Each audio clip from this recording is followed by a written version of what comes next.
Hello friends, welcome back to the channel. Last class में हमने discuss किया था एवरेज प्रॉफिट मेथड सिंपल। आज बात करते हैं weighted average profit method of calculating goodwill. तो सिंपल एवरेज प्रॉफिट मेथड का मॉडिफाइड वर्जन है weighted average profit method. Simple इसमें क्या किया जाता है, वेट दिया जाता है, पर्टिकुलर ईयर को पर्टिकुलर वेट दिया जाता है। वेट का मतलब क्या होता है, इम्पोर्टेंस, किस ईयर को कितना इम्पोर्टेंस देना है। लेट सपोज कि प्रॉफिट दे रखा है हमारा, प्रॉफिट उसको समझते हैं थोड़ा। प्रॉफिट दिया है 2018, 2019, 2020, 2021 और 2022 प्रॉफिट दे रखा है। तो जो रिसेंट ईयर होगा, मतलब जो सबसे करीब ईयर होगा, उसको ज़्यादा वेट देना है। क्यों? क्योंकि आप 2018 में जो प्रॉफिट अर्निंग हुई होगी, क्या वो 2000 आगे आने वाले 23 में होगी? इसको कोई गारंटी नहीं है। लेकिन जो 2021 में या 2022 में प्रॉफिट अर्निंग हुई होगी, उसके ज़्यादा चांसेस हैं कि इसी टाइप के प्रॉफिट आगे आने वाले ईयर में हो। क्योंकि जैसे कि लेट सपोज यहाँ पास 10,000 की प्रॉफिट हुई, यहाँ 12,000, यहाँ 13,000 अर्निंग की, मेहनत करते गए, ठीक है, यहाँ 14 और यहाँ पर 15, 15,000 की प्रॉफिट 2022 में हुई। तो आगे आने वाले चांसेस हो सकते हैं कि 2023 में 15,000, 16,000, 18,000 या 14,000 इसके करीब का ही प्रॉफिट होगा। तो मोस्ट रिलेवेंट है कि इस ईयर को जो सबसे करीब ईयर होगा उससे हमें ज़्यादा वेट देना है वेटेड एवरेज प्रॉफिट के हिसाब से। ओके, सिंपल सी बात है, जो सबसे रिसेंट ईयर होगा उस ईयर को ज़्यादा वेट देना है। तो उसका मेथड क्या है गुडविल कैलकुलेट करने का? तो वही सिंपल गुडविल कैलकुलेट करने का कि वेटेड पहले निकालना पड़ेगा हमें weighted average profit, weighted average profit into number of year purchase, जो क्वेश्चन में दिया रहेगा, नंबर ऑफ ईयर परचेस। अब वेटेड एवरेज प्रॉफिट कैसे निकलेगा? तो वेटेड एवरेज प्रॉफिट निकालने का सिंपल सा फॉर्मूला है, ये वेटेड एवरेज प्रॉफिट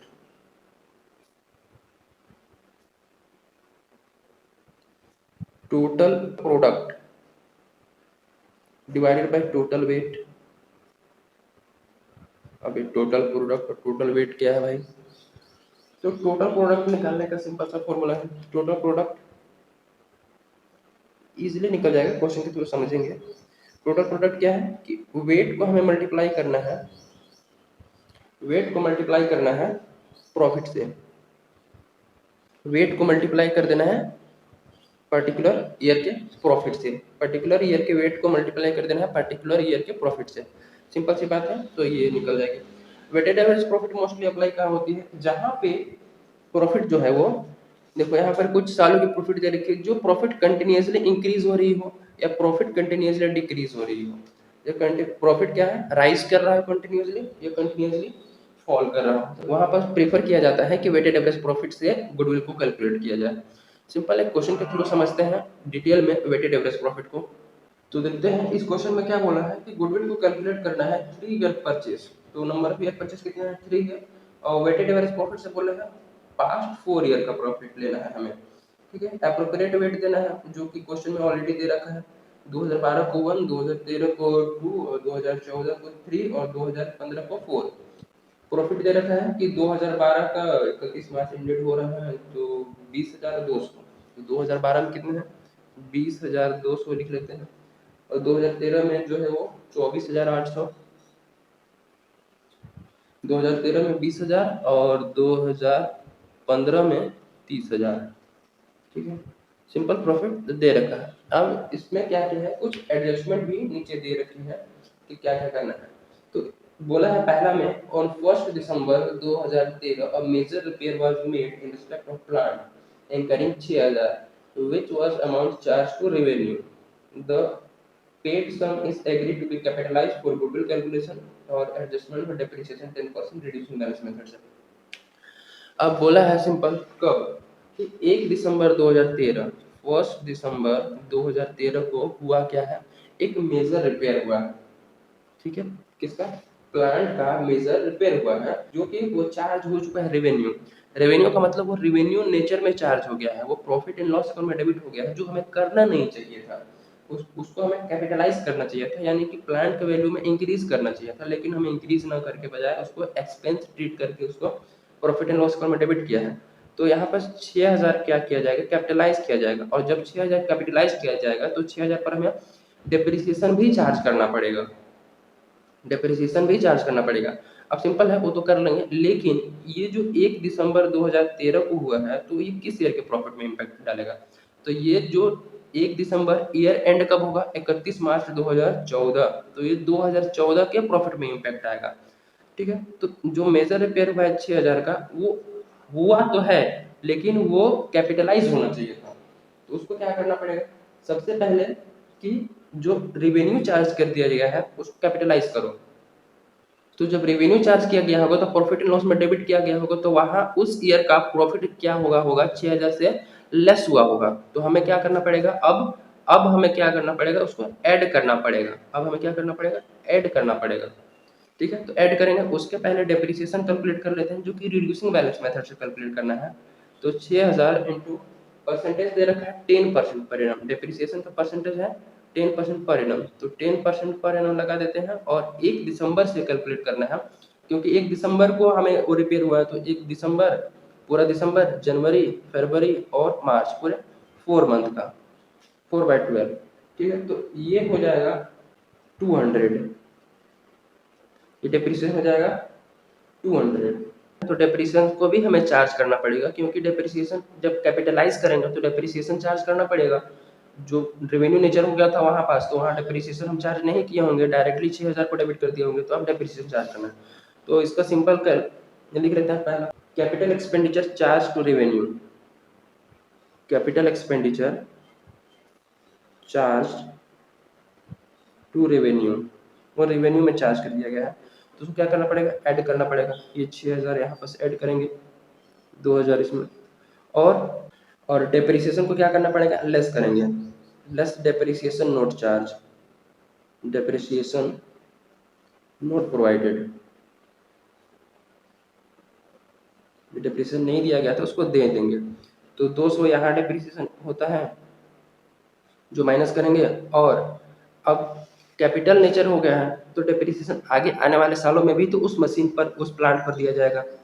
तो 6000 तो रिपेयर हुई थी, तो 6000 में से अगर 200 डेप्रिसिएशन दे दिया गया तो 5800 बचे उस मशीन की वैल्यू। ठीक है, तो आगे आने वाले सालों में इस 5800 पर दिया जाएगा डेप्रिसिएशन, वो भी पूरे होल ईयर के लिए, क्योंकि एक साल हमारा और है, तो 2015 में भी डेप्रिसिएशन देना पड़ेगा। तो इसका 10% डेप्रिसिएशन हो जाएगा 580 रुपये, इसका 10%। ठीक है, ये हमारा डेप्रिसिएशन हुआ। ठीक है, तो यहाँ पे भी डेप्रिसिएशन हमें 580 क्या करना पड़ेगा? लेस करना पड़ेगा। ठीक है, तो ये रही, यहाँ से लेस कर देंगे। अब नेक्स्ट बोला है कि closing stock for the year ending 31 March 2013 over valued bye 2400। 2013 में क्या हुआ है? क्लोजिंग स्टॉक ओवर वैल्यू हो चुका है, तो ओवर वैल्यू हो चुका है, ज्यादा वैल्यूएशन हो गया है। तो जिस समय क्लोजिंग स्टॉक ज्यादा वैल्यू हुआ होगा उस ईयर का प्रॉफिट बढ़ गया होगा, क्योंकि क्लोजिंग स्टॉक लिखते हैं क्रेडिट साइड में। तो क्रेडिट साइड में जितने भी ट्रांजेक्शन लिखी जाती है प्रॉफिट एंड लॉस अकाउंट के, वो क्या करते हैं? प्रॉफिट को बढ़ा देती है। तो हमें क्या करना पड़ेगा? उस साल हमें लेस करना पड़ेगा over valuation of closing stock, less करेंगे over valuation of closing stock, closing stock का ओवर वैल्यूएशन, जो कि कब है? 2013 के प्रॉफिट में 2400। तो ये जो 2400 है 2013 में क्लोजिंग स्टॉक हुआ, 2014 के बिगिनिंग में तो ओपनिंग स्टॉक बन गया होगा ना। और ओपनिंग स्टॉक क्या होगा? 2400 से बढ़ा हुआ ही ट्रांसफर हुआ होगा। तो जब 2014 का प्रॉफिट एंड लॉस अकाउंट में डेबिट साइड में ओपनिंग स्टॉक हुआ होगा 2400 से ज्यादा, तो वहां पर क्या किया होगा? प्रॉफिट को रिड्यूस कर दिया गया होगा। वो जो 2400 ज्यादा हुआ होगा, वो 2400 डेबिट साइड में है, तो वो प्रॉफिट को क्या कर दिया गया होगा? प्रॉफिट को क्या कर दिया होगा कि वो रिड्यूस कर दिया होगा 2400 से। तो अगले साल हमें क्या करना पड़ेगा? ओवर वैल्यूएशन ऑफ, इस ओवर वैल्यूएशन के चलते उस साल के प्रॉफिट 2400 से डिक्रीज हो गई होगी, तो उसको हमें वापस ऐड करना पड़ेगा। अगले साल के प्रॉफिट में उसको हमें ऐड करना पड़ेगा। Over valuation of opening stock, over valuation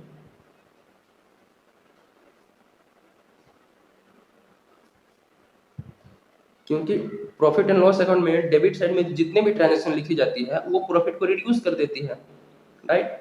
तो जब 2013 में क्लोजिंग स्टॉक और 2014 का वही ओपनिंग स्टॉक बना होगा, तो वो भी 2400 से बढ़ गया होगा, तो प्रॉफिट हमें 2400 से रिड्यूस हो गया होगा उस साल का, 2014 का, तो वो हमें यहाँ पर ऐड करना पड़ेगा।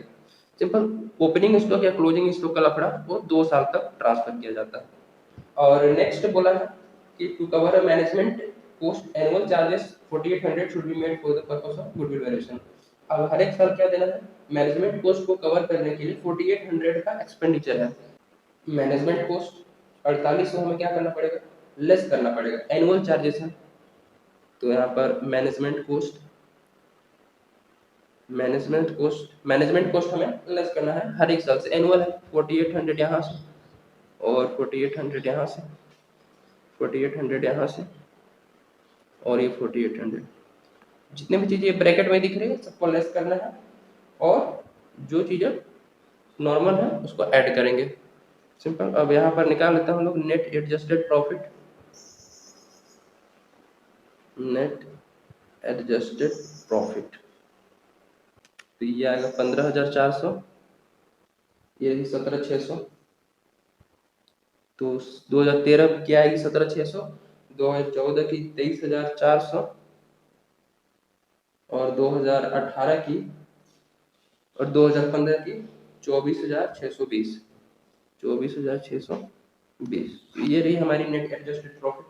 2012 की 15,400, 2013 की 17,600, 2014 की 23,400, और 2015 की 24,620। ठीक है, अब हमें अप्लाई करना है कौन सा method, weighted average profit method.